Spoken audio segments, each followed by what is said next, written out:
You were told that Walt Disney was a man with many prejudices against women, Jews, people of color, and even gay people. As proof of these claims, the people who told you this have shown you little clips and images of things often taken out of context and never fully explained because they're hoping that you'll just accept what you see without question. I'm going to provide you with the context of those things so that you can make a more informed opinion about whether or not you actually believe Walt Disney was a hateful man. This video is for historical and educational analysis. I do not condone nor defend any images or speech designed to spread hatred of any kind. This video is meant to provide further context. The first accusation we'll cover is that Walt Disney was misogynistic and despised women. There are many separate accusations within this subject, but one of the more prominent situations was that of Miss Mary Ford. In 1938, Mary Ford was denied consideration for employment as an animator, and this letter to her from the company states that women do not do any creative work in connection with preparing cartoons for the screen. It's sad to see a demeaning letter like this be sent to someone who deserved an equal opportunity. In 1938, no animation studio would have hired women for this kind of skilled labor. It wasn't just a Disney thing. The animation industry in general was very male-dominant. But that being said, the letter written in response to Mary Ford wasn't even accurate. Because in 1938, that same year the letter went out to Mary Ford, Walt Disney handpicked a woman named Miss Retta Scott to become a female animator. Not only that, but one of the art directors credited on the world's first animated movie, Snow White and the Seven Dwarfs, was a woman named Hazel Sewell, a woman in a position of power, and she was in charge of the ink and painters. In the early years, many women who hired into the studio were placed as ink and painters. Both jobs were rather repetitive tasks. An inker would trace the animator's drawings onto clear cells, a job with a lot more skill and responsibility than you might think. The drawings were traced with a paintbrush, and the lines had to be perfect and without deformity. After the tracing was done, a painter would mix pigments to the exact specifications, a job similar to chemistry, and then apply that paint onto the clear cells with precision and care. The images were painted in reverse so that they would appear correctly when flipped over. If you don't think what the ink and painters did was even remotely as important as the animators, then consider how challenging it was to paint Snow White with her rosy cheeks and delicate eyes and know that it was painted in reverse. And while the ink and painters were not considered animators, they did operate under the umbrella term of animation artist, because what they did was art. One of Walt Disney's best artists and friends, Ward Kimball, supposedly once joked, he didn't trust women or cats. All his villains are either women or cats. But Ward Kimball had a cheeky sense of humor. He was obviously joking. However, this quote is often misinterpreted or taken out of context. In 1939, the year after that letter went out to Mary Ford, Mildred Rossi began her career at Disney. First as an inker, but then soon after became what was called an in-betweener, which is a person that draws the animation frames in between the keyframes that an animator draws. An in-betweener was a job position held for men, until Mildred Rossi. Also, famous artist Mary Blair joined Walt's team the next year in 1940. You may have also heard of a woman named Ruthie Thompson who moved up the ranks during this time and during the Second World War. So as you can see, Walt did allow women to work directly with animation. I don't have much time to go down the list, so instead, on screen I'll provide a list of female management and creative talent in Disney during these times. In the year 1941, women from the ink and paint department were invited to submit their drawings of Donald Duck so that they could be considered for a promotion to animator. Walt said, "If a woman can do the work as well, she is worth as much as a man. The girl artists have the right to expect the same chances for advancement as men, and I honestly believe they may eventually contribute something to this business that men never would or could." It's also important to mention that more women, by percentage, worked in the non-ink and paint artistic positions at the Disney studios while Walt was alive than any other animation studio in the world. Also, in 1939, after hearing of reports of misconduct to women, Walt ordered a memo sent out to the employees in his studio.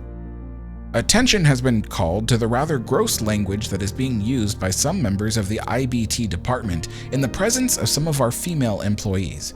It has always been Walt's hope that the studio could be a place where girls can be employed without fear of embarrassment or humiliation.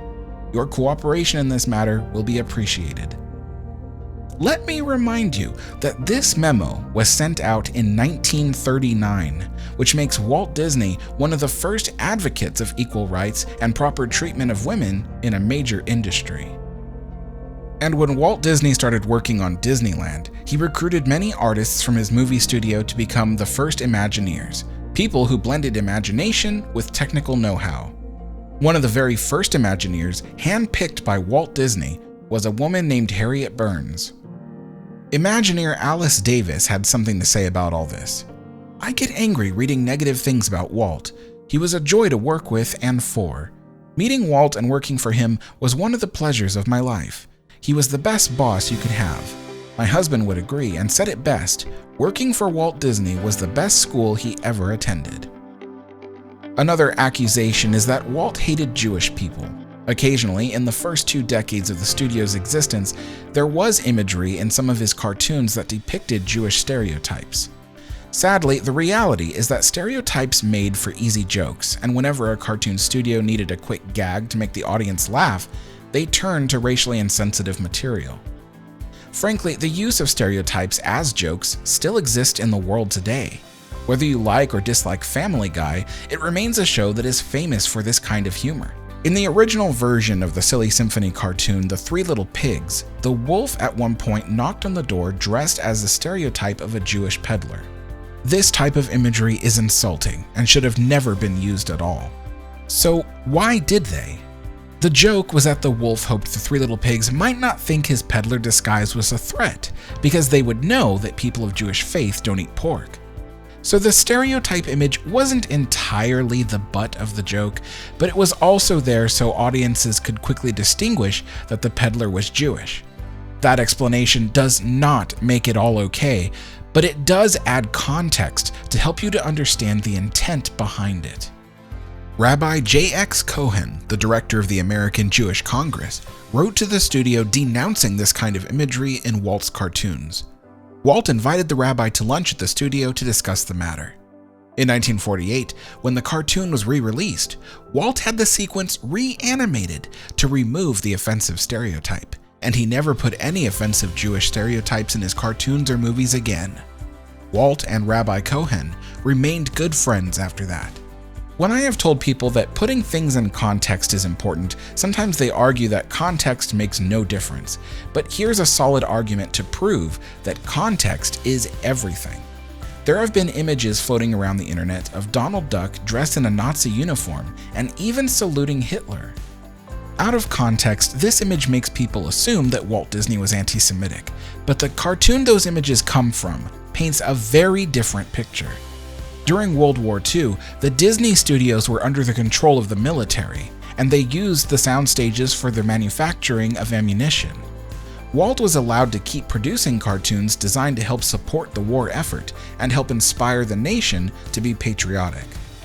That cartoon imagery of Donald Duck is actually from a cartoon called Der Führer's Face, where he has a nightmare that he's forced to work on a munition assembly line under the oppressive Nazi regime. The cartoon was meant to show the negative sides of Hitler's regime and to reaffirm the importance of being a free American. So as you can see, context is paramount to understanding truth.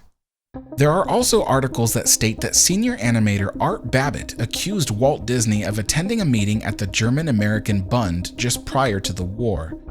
The GAB was an organization dedicated to creating sympathy with Nazi Germany. However, Art Babbitt is the only person who claims to have seen Walt there. There's no evidence that Walt Disney attended the meeting. He hated politics and hated listening to public speakers. On another note, Walt Disney was a founding member of the Motion Picture Alliance, which was accused of being anti-Semitic. People today use this as evidence to condemn Walt. But let's look at the facts. The Motion Picture Alliance was formed to help fight the threat of communism in Hollywood. While Walt was one of the founding members, so was Maury Rizkind. Rizkind was a Jewish screenwriter of classic movies, and he defended the Motion Picture Alliance from those accusations. One event that I cannot defend is when Walt Disney hosted the German filmmaker Leni Riefenstahl at the studio in early November 1938. Riefenstahl, known for her Nazi propaganda film Triumph of the Will, was in Hollywood seeking distribution for her new film Olympia, about the Olympics. An associate of Walt's had set up the tour of the studio. Witnesses recalled that Leni and Walt discussed filmmaking. Supposedly, Walt had become very uncomfortable during her visit and ended the tour early. Soon after she left, news of the events of Kristallnacht reached the US, and Walt denounced Riefenstahl and made his stance against Nazism quite clear. It is believed that her visit was done as a favor to Walt's associate, J. Stowitz. Walt claimed he didn't know who Riefenstahl was until after her visit, and many researchers agree that he was likely telling the truth. Legendary storyman and concept artist Joe Grant, who was a Jewish employee of the Walt Disney Studio, said, "As far as I'm concerned, there was no evidence of anti-Semitism. I think the whole idea should be put to rest and buried deep. He was not anti-Semitic. Some of the most influential people at the studio were Jewish. It's much ado about nothing. I never once had a problem with him in that way. That myth should be laid to rest." There's a long-standing rumor that Walt was a Freemason, but that stems from when Walt was 19 years old and a member of the Order of Demolay, a sort of boys' club that prioritizes family, friendship, courtesy, and patriotism. The founder of the Order of Demolay claimed to be a leader of a Masonic group, and he structured Demolay similarly. However, it was not affiliated with the Freemasons, and neither was Walt. Walt aged out of the group when he turned 21. Walt Disney frequently donated money to Jewish charities and organizations such as Yeshiva College and the Jewish Home for the Aged. In 1955, he was named Man of the Year by the Beverly Hills chapter of the B'nai B'rith, a Jewish service organization dedicated to fighting anti-Semitism. In 1958, he was given a Distinguished Service Citation from the Kansas City, Missouri chapter of the B'nai B'rith. Walt Disney was also awarded a recognition of achievement from Hadassah, a Jewish women's organization for empowering youth. Many of Walt's closest friends and work buddies, household names among Disney fans, were Jewish. On the screen is a list of the most influential Jewish employees within the Disney company during Walt's time. Well-known people such as Mark and Alice Davis, Marty Sklar, and the famous songwriting duo, the Sherman Brothers. Richard Sherman said, "Walt was sensitive to people's feelings. He hated to see people mistreated or discriminated against."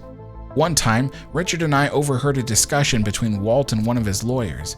This attorney was a real bad guy, didn't like minorities. He said something about Richard and me, and he called us these Jew boys writing these songs. Well, Walt defended us, and he fired the lawyer. Walt was unbelievably great to us. Richard and Robert Sherman spent the rest of their lives defending the late Walt Disney against people who accused him of hating Jews. So, we come to the next topic of prejudice, the ongoing argument that Walt Disney hated African Americans and other people of color. It's no secret that Mickey has been seen dressed as a Native American or depicted in blackface, not to mention there were other Disney cartoons that featured racial stereotypes such as in Fantasia and even the now infamous Song of the South. Let's face it, between all of these things, there's no excusing it. You can't brush it off and try to forget about it. So let's open the conversation, let's talk about it, and learn how to avoid the mistakes of the past.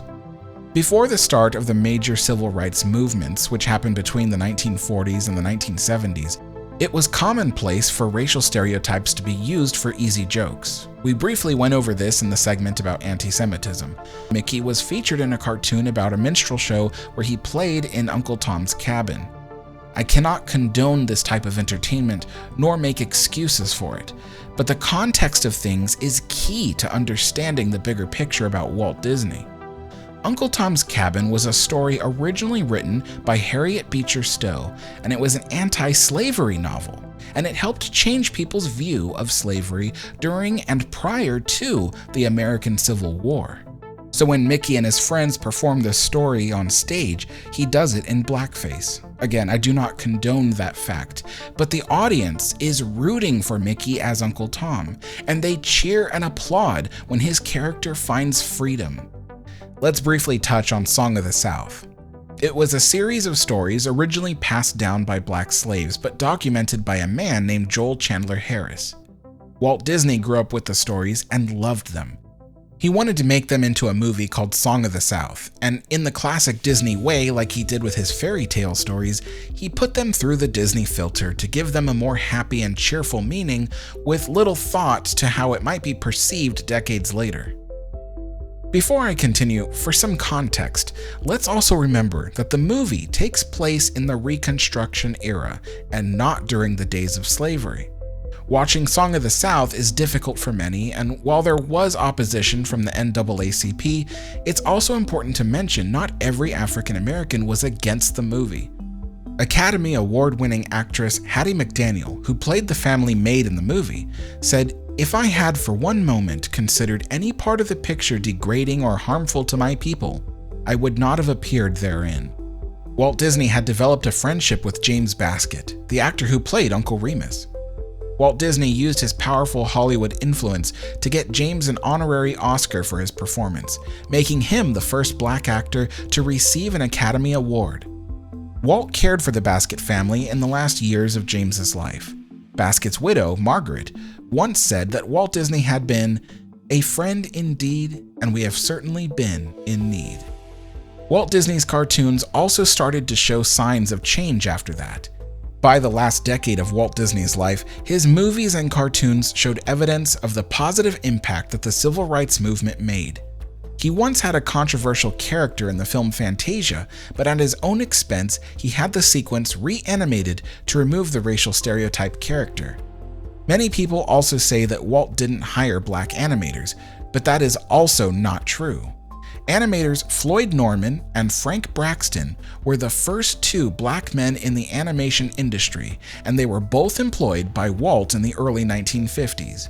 Floyd Norman said, "Walt would have hired more black animators if any had applied. The jobs were there, but no other black animators applied.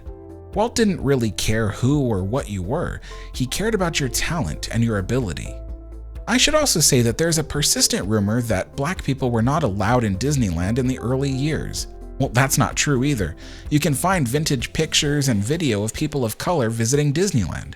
There's also a rumor that Disneyland didn't hire black cast members, but that is also untrue. The most notable black cast members in Disneyland's earliest years were Trinidad Ruiz and Eileen Lewis. Trinidad's job position was that of a white wing, a custodial job, while Eileen Lewis played the role of Aunt Jemima, the mascot of the Aunt Jemima Pancake Company, today known as the Pearl Milling Company. Walt Disney loved to talk to Trinidad because he had amazing stories, and because Trinidad took his job very seriously, often visiting the park on his day off to make sure his replacement was doing his job correctly. And at Walt's request, Trinidad received extra pay. Walt often had breakfast in Frontierland so he could sit and chat with Eileen. They enjoyed each other's company and shared smiles. Some folks might think that perhaps other minorities weren't allowed in Disneyland, but this is also not true. Again, there is photo and video evidence of them visiting the park and even being photographed with Walt himself. He even loved to have Disneyland decorated to celebrate major cultural holidays, with representatives of those cultures around to teach people.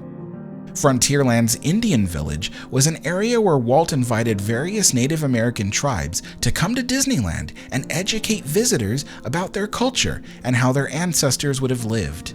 It was a very important experience at a time when Hollywood movies often vilified American natives as savages. I know that might sound contradictory, given that the movie Peter Pan features several stereotypes of Native Americans, but even in that movie, the natives are friends of Peter Pan and watch out for the lost boys. In the last couple of years on the internet, it's been quite popular to point at the crows from the animated movie Dumbo and claim that it is a clear evidence of Walt's prejudice. After all, the lead crow is named Jim, and they do the Jim Crow dance. But the segment is meant to be satire aimed at the Jim Crow laws. Floyd Norman explains it perfectly.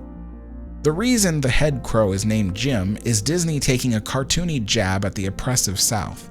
Over the years, a number of people have asked me that same question about Walt being anti-Semitic or anti-black.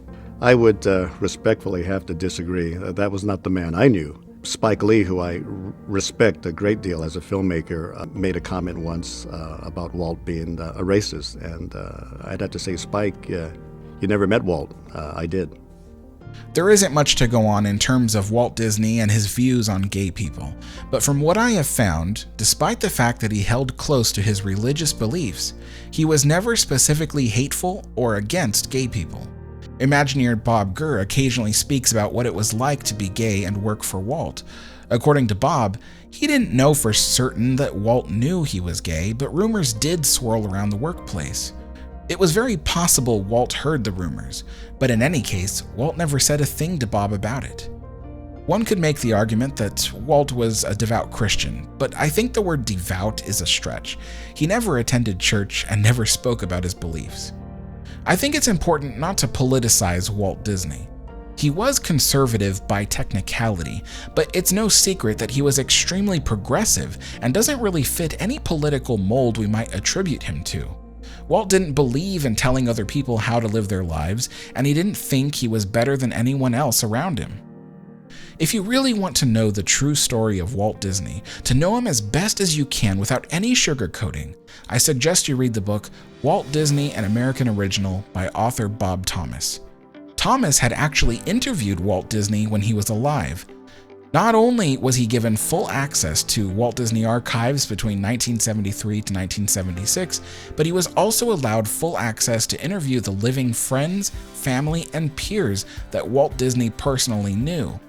And he was allowed to speak to the Disney family whenever he pleased. In my opinion, that book is the only definitive study of Walt Disney's life in biographical novel form. One of my favorite stories about Walt that I think pertains to this video quite well is when evangelist Billy Graham was given a tour through Disneyland by Walt Disney himself. He asked Billy what he thought about the park being a place that brings people together, and Graham responded with what he thought was a compliment. I think it's a wonderful fantasy world you've created here.